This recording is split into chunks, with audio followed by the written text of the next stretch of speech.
So now the next topic, पहला हमारा part हो गया. Now the second thing is quantisation of charge. Okay, so the second point is quantization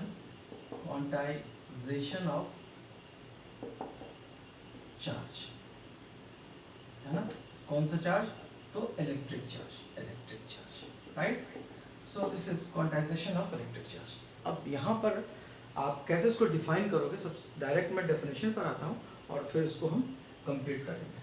so Q is equal to N into e. Q is equal to N into e. अच्छा, additivity of charge को जो हमने अभी previous complete करा, तो उसको कैसे define करेंगे? So this is defined as the electric sum of the electric charges, है ना, of any system. Sum of the electric charges of any system located at different points can be added up or we can take algebraic sum. और इसको हम ऐसे define कर सकते हैं कि additivity of electric charge is defined as the electric sum of all the charges present in the system at different points. ठीक है, so this is called additivity of electric charge. याद रखिएगा. so very simple, इसमें मैंने example से आपको समझा दिया था. now so Q is equal to N into E and this is plus minus, और ये plus minus जो होगा यही हमारा N is 0 plus minus 1 plus minus 2 plus minus 3 and plus minus 4 and so on. now the question is कि हम quantization of charge को हम कैसे define करेंगे, है ना. so quantization ऐसे लिखेंगे, quantization of याद रखिएगा ये Z से भी होता है, S से भी होता है, so don't get into confusion. so quantization of electric charge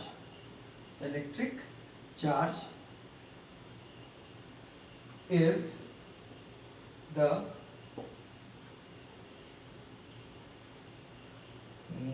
ऐसे लिखेंगे, quantization of electric charge means the total charge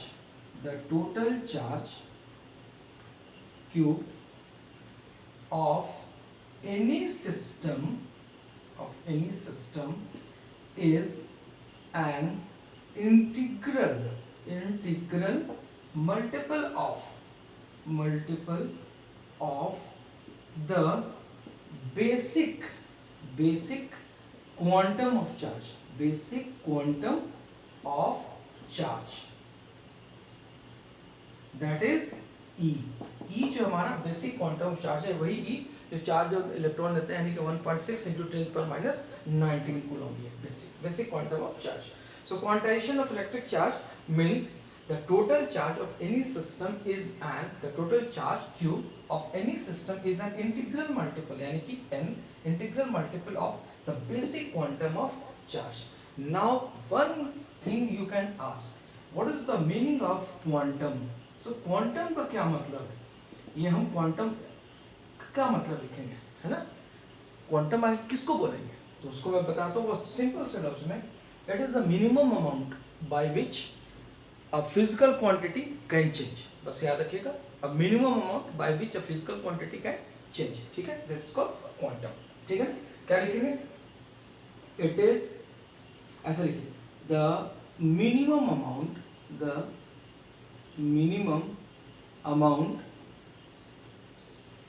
by which a physical quantity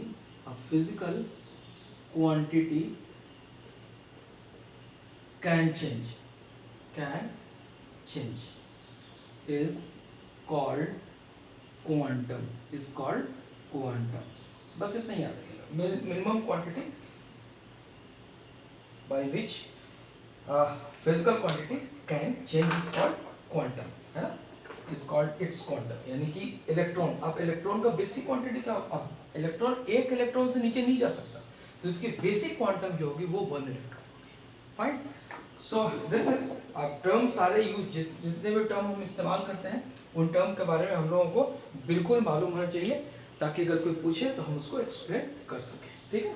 so quantization means what? the total charge of any system is an integral multiple of the basic quantum of charge. Integral multiple of basic quantum of charge, always, ये हमेशा ही होगा, हमेशा याद रखिएगा, यहाँ आप लिख सकते हैं ऑलवेज, इट इज ऑलवेज, ऐसा नहीं कि कभी चेंज हो जाएगा, ये हमेशा रहेगा, ठीक है। और n is any number plus minus 1 plus minus 2 plus 3 whatever, ठीक है। So this is quantisation of charge. और याद रखिएगा क्वांटाइजेशन के सपोर्ट में दो हम लोगों को एक्सपेरिमेंट मिले हैं, एक फैराडे ने दिया था इलेक्ट्रोलाइसिस, लॉ ऑफ इलेक्ट्रोलाइसिस, कहाँ पर जो आपने केमिस्ट्री में पढ़ा होगा लॉ ऑफ इलेक्ट्रोलाइसिस, और एक मिल्किंस ऑयल ड्रॉप एक्सपेरिमेंट जो था, इन दोनों ने ही क्वांटाइजेशन को अप्रूव करा था, इन दोनों ने ही एक्सपेरिमेंट ने क्वांटाइजेशन के फिनोमेना को अप्रूवल दी थी, इंडोर्स किया था, ठीक है। सो ऐसा नहीं है कि ये हाइपोथेटिकल है, इसका एक्सपेरिमेंटल वैल्यू भी आपके पास है, so nothing to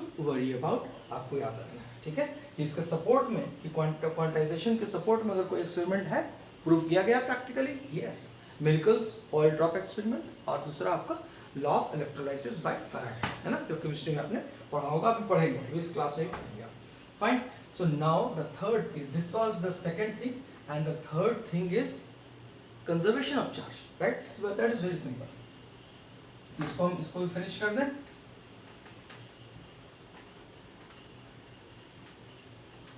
So that is conservation of charge.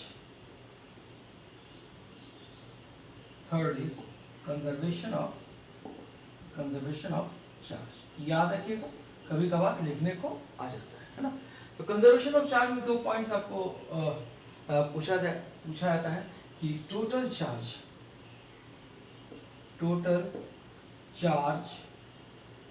Of and total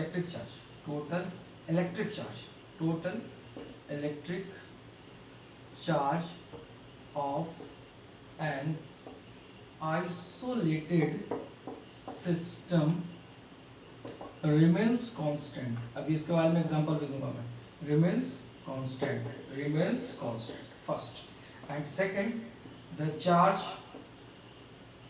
ये तो आप लोगों ने रटा हुआ होगा, बहुत बार पढ़ा होगा आपने, the charge can neither be created nor destroyed, but it can be transferred from one body to another, right, one body to another. Example में अगर हम बात करें ग्लास रॉड और सिल्क क्लॉथ को, जो आपने रब किया था, यानी कि रब किया था दोनों को, तो रब करने से पहले और रब करने के बाद टोटल चार्ज, यानी कि जितनी, अब इस पे क्या होगा, जितना पॉजिटिव चार्ज डेवलप होगा, ग्लास रॉड पे क्या था, पॉजिटिव, ग्लास रॉड पे पॉजिटिव मिला था आपको, और सिल्क पर क्या था, निगेटिव। इसका मतलब क्या होगा कि जितनी चार्ज इंड्यूस हुई, पॉजिटिव निगेटिव, है ना, दोनों इक्वल हुए, ठीक है। कहने का ये मतलब है कि जितनी चार्ज रबिंग से पहले इनके पास थी, उतनी ही चार्ज इनके पास रबिंग के बाद भी होगी, यानी कि जो डेवलप होगा इक्वल एंड अपोजिट होगा, ठीक है ना। सो रबिंग से पहले और रबिंग के बाद दोनों ही कंडीशन में चार्ज इनका सेम रहेगा। एक और एग्जांपल आप दे सकते हैं NaCl को अगर हमने sodium chloride, so Na plus and Cl minus, क्या होगा, यहाँ जीरो, यहाँ पे होगा positive negative cancel, that is zero, है ना। तो इस तरीके से हम कह सकते हैं कि टोटल चार्ज हमारी कांस्टेंट रहती है, and total electric charge of an isolated system remains constant, and the charge can neither be created nor destroyed, but it can be transferred from one body to another, right? These are few examples, और भी बहुत सारे examples हैं जिसमें हमारे nuclear physics से मिलते हैं, बहुत सारे examples हैं, पॉजिट्रॉन वगैरह डेवलप होते हैं, तो एक दो एग्जांपल और डिस्कस कर लेंगे हम लोग, ठीक है ना। So now we can move further, और एक एग्जांपल और आप डिस्कस कर सकते हो, and that is gamma ray, है ना। इस गामा रे पर चार्ज कितनी होती है, जीरो चार्ज होती है, याद रखिएगा, अभी आगे पढ़ेंगे आप, इसी क्लास 12 में आगे पढ़ेंगे। सो गामा रेज और जीरो चार्ज होती है। और ये गामा रेज मटेरियलाइज होता है दो फॉर्म में, एक आपका बनता है इलेक्ट्रॉन और यानी कि ये minus e and this is plus e, ये हमारा फॉर्म हो जाता है positron, positron and this is electron, यानी कि एक इलेक्ट्रॉन बनता है और दूसरा हमारा पॉजिट्रॉन बन जाता है ना, ठीक, इलेक्ट्रॉन एंड पॉजिट्रॉन, ठीक है। तो इसको हम ऐसे ना लिखें, जब चार्ज की बात करते हैं तो ऐसे लिखते हैं पॉजिट्रॉन एंड प्लस इलेक्ट्रॉन, ऊपर नीचे करना है, इलेक्ट्रॉन यानी कि माइनस ई एंड पॉजिट्रॉन का मतलब पॉजिटिव, पॉजिटिव, ठीक है ना, ये हमारा ब्रेक होता है। इस तरीके से आप देखिए ग्लास और रॉड पहले जीरो चार्ज थे, रबिंग के बाद भी पॉजिटिव न्यूक्लियर इक्वल होगा, जीरो होगा, NaCl जीरो चार्ज है, पॉजिटिव न्यूक्लियर कैंसिल होगा, एटम जब आप एटम कीजिएगा तो जीरो हो जाएगा, गामा रे जीरो है और यहाँ पॉजिटिव न्यूक्लियर ये भी आपका जब सब लेंगे आप so that will be zero.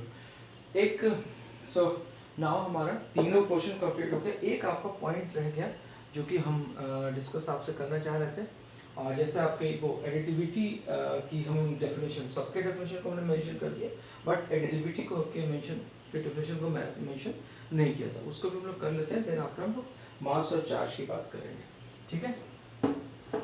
Now अब एक बात निकल के आती है, ठीक है, कि अगर किसी पॉइंट पर देखिए हम पहले हम एडिटिविटी का डेफिनेशन लिख देते हैं, फर्स्ट हमारा था यही था ना, एडिटिविटी, एडिटिविटी ऑफ चार्जेस, है ना, it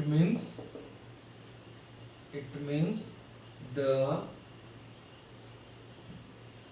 algebraic sum of the algebraic sum of all individual charges, the algebraic sum of all individual charges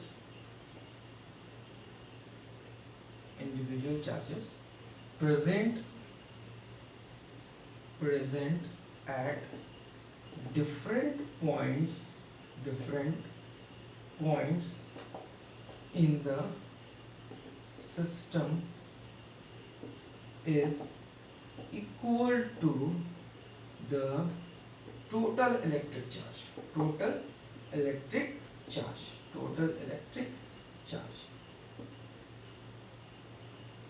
ठीक है। यानी कि अगर Q हमारा टोटल इलेक्ट्रिक चार्ज है तो हम ये कह सकते हैं कि Q is equal to Q1 plus Q2 and plus Q3 and plus Q4 and so ये हम लिख सकते हैं। So the algebraic sum of all individual charges present at different points in the system or inside the system is equal to total electric charge, ये आपका additivity आपकी आ गई, ठीक है ना। So this is all about all the different properties of charge. Now we have to compare the relation, or we have to compare charge and mass. So we have to take the comparison of charge and mass, that is very important, charge and mass, that is very important, ठीक है ना। तो इसको भी याद रखिएगा आप लोग, ठीक है। So we are moving further, find with new the relation between charge and mass, और ऐसा करते हैं, इसको हम नाम देते हैं the comparison or difference between the charge and mass, है ना। So comparison between electric charge and mass, ठीक है। तो यहाँ पर अगर हम इसको दो पॉइंट में डिवाइड कर दें, यानी कि इसको हम बोल दें इलेक्ट्रिक चार्ज और इसको बोल दें हम मास, एंड दिस इज m, है ना, और इसको हम q से इंडिकेट कर दें, ठीक है ना। सबसे पहला पॉइंट, सबसे इंपॉर्टेंट एंड फर्स्ट पॉइंट क्या है कि चार्ज में भी पॉजिटिव, नेगेटिव और जीरो, चार्ज कुछ भी हो सकता है, पॉजिटिव हो सकता है, नेगेटिव हो सकता है, जीरो हो सकता है, कुछ भी हो सकता है, लेकिन mass is always positive, mind it, mass is always positive, ये हमेशा याद रखिएगा, मास इज ऑलवेज पॉजिटिव, ठीक है।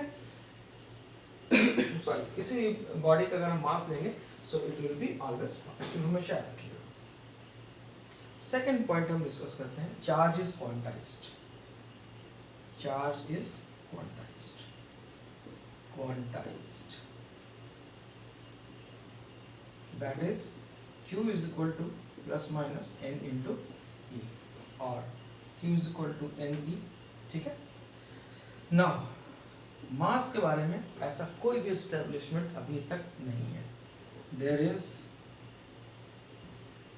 is no such relation for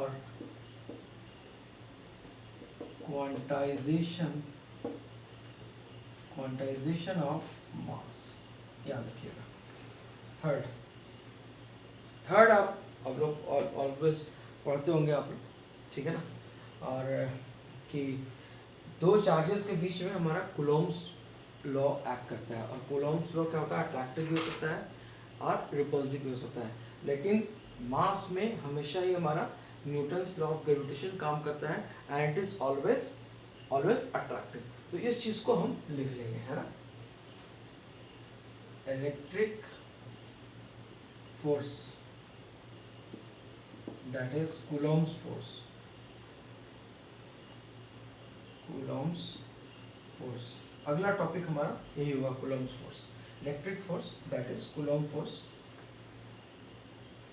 exist between two charges and it may be attractive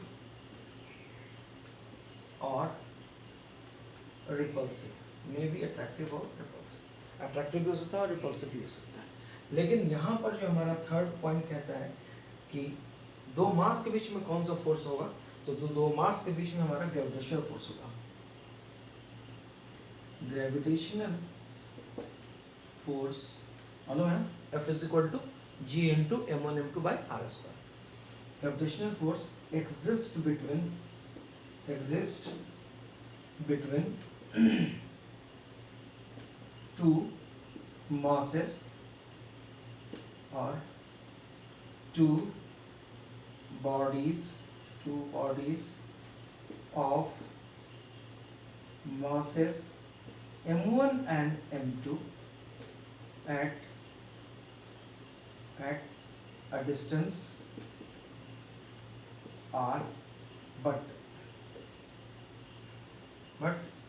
it is always attractive, याद रखिएगा, gravitational force is always attractive. Gravitational force जो होती है हमारी हमेशा ही अट्रैक्टिव, ग्रेविटेशनल फोर्स ऑलवेज हमारा अट्रैक्टिव होता है। तो ये 3 पॉइंट्स हमारे को मिल गए, फिर और भी मिल जाएंगे, लेकिन सबसे इंपॉर्टेंट पार्ट हम यहाँ पर डिस्कस करेंगे मास और वेलोसिटी के बीच का रिलेशन, है ना। मास और वेलोसिटी, यानी कि जैसी वेलोसिटी चेंज होगी वैसे हमारा मास चेंज होगा, और इस रिलेशन को हायर क्लासेस में भी आप और डिटेल पढ़िएगा, बट यहाँ पर हमारे को जितना पढ़ना है वो हम पढ़ेंगे, है ना। इसको मैं रब कर रहा हूँ मैं। नाउ अब हम थर्ड पॉइंट के बाद आते हैं फोर्थ पॉइंट पर, ठीक है ना। सो फोर्थ पॉइंट अगर लेते हैं, फोर्थ पॉइंट, तो इलेक्ट्रोस्टैटिक फोर्स में क्या होता है, अगर अट्रैक्टिव है रिपल्सिव है, यानी कि 5 न्यूटन का फोर्स अट्रैक्टिव है, 5 न्यूटन का रिपल्सिव है, तो दूसरे को नलिफाई भी कर सकते हैं, है ना। तो हम क्या लिखेंगे कि इलेक्ट्रोस्टैटिक फोर्स या कूलॉम्स फोर्स लिखें, या ऐसे लिखें, फोर्स बिटवीन टू चार्जेस में cancel out each other, but force between two masses never cancel out each other, ये हमारा कैंसिल आउट नहीं करेगा। तो यहाँ पर जीरो हो सकता है फोर्स, लेकिन यहाँ पर जीरो फोर्स नहीं होगा, यहाँ पर फोर्स आपको हमेशा कुछ ना कुछ मिलेगा ही, है ना।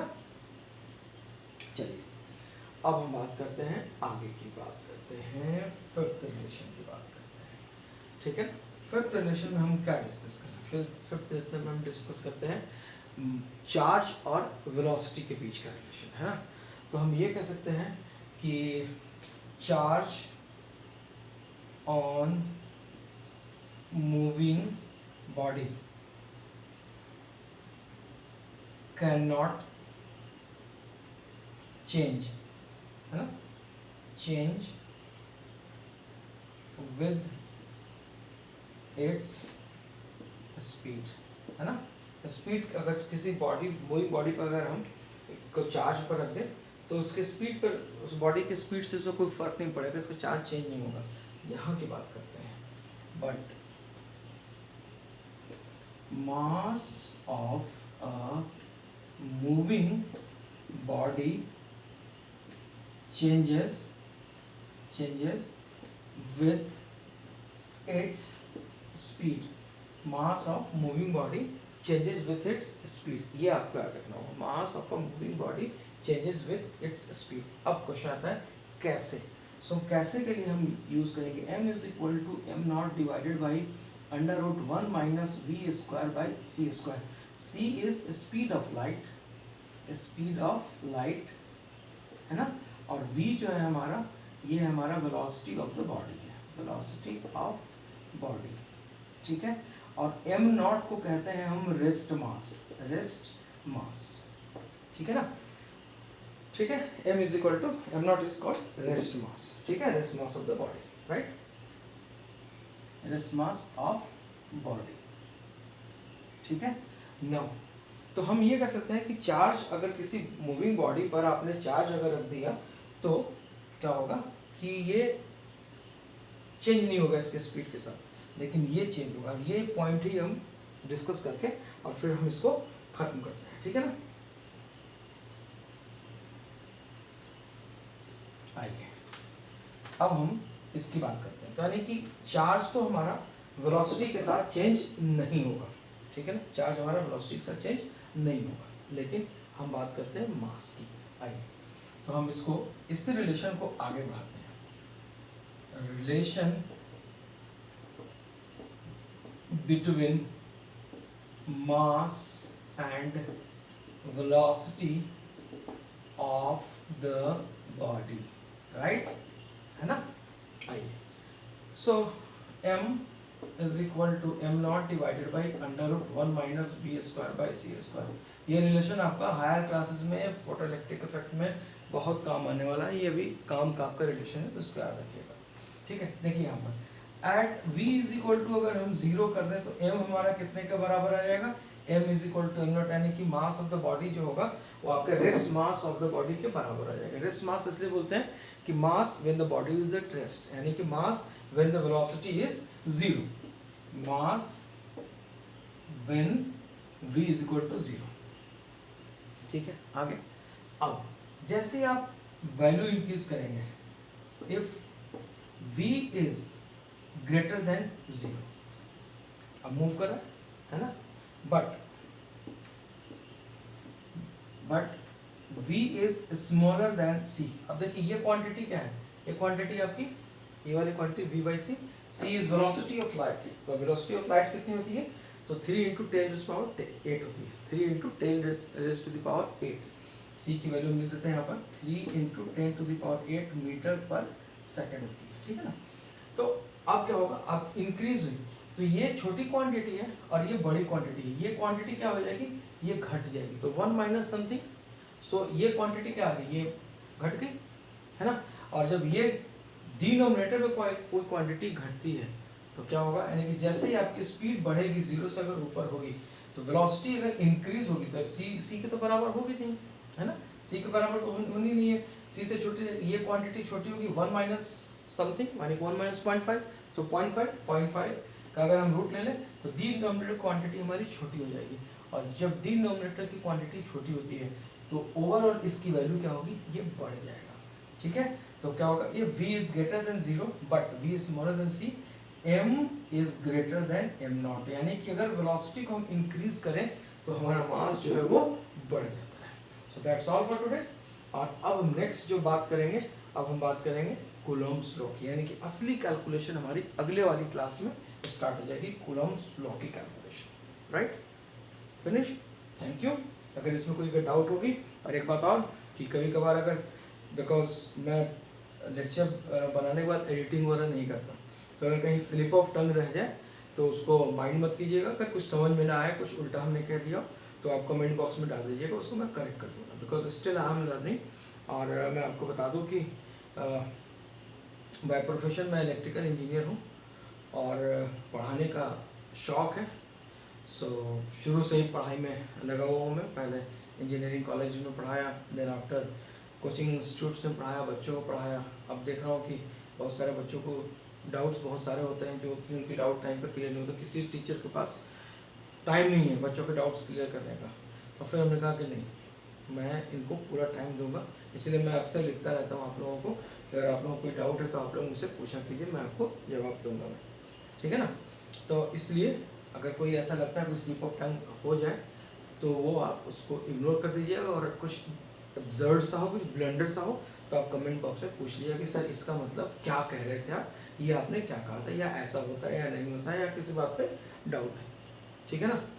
सो उसमें आप हेजिटेट मत कीजिएगा, ठीक, फाइन। सो नेक्स्ट हमारी क्लास जो होगी वो होगी कूलॉम्स लॉ से स्टार्ट करेंगे। नाउ अब आपका वेक्टर का कंसेप्ट क्लियर होना चाहिए। वेक्टर आप लोग पढ़ लीजिएगा, रिवीजन कर लीजिएगा। वेक्टर के साथ हम आगे बढ़ेंगे फिर, बिकॉज कूलॉम्स लॉ में हम फोर्स पढ़ेंगे, और फोर्स को सॉल्व करने का मज़ा तब है जब आपको वेक्टर पर कमांड होगा। तो वैसे टाइम टू टाइम मैं वहाँ बताऊँगा, वेक्टर को रिवीजन भी कराऊंगा, कहाँ का वेक्टर, कौन कौन चीज़ जरूरत पड़ेगी हम लोगों को, लेकिन वेक्टर का कंसेप्ट हम लोगों को आना चाहिए, फिर मज़ा आएगा उसको करने में, ठीक है। तो असली कैलकुलेशन पार्ट हमारा कूलॉम्स लॉ से स्टार्ट होगा। Okay, so that's all for today. Thank you very much.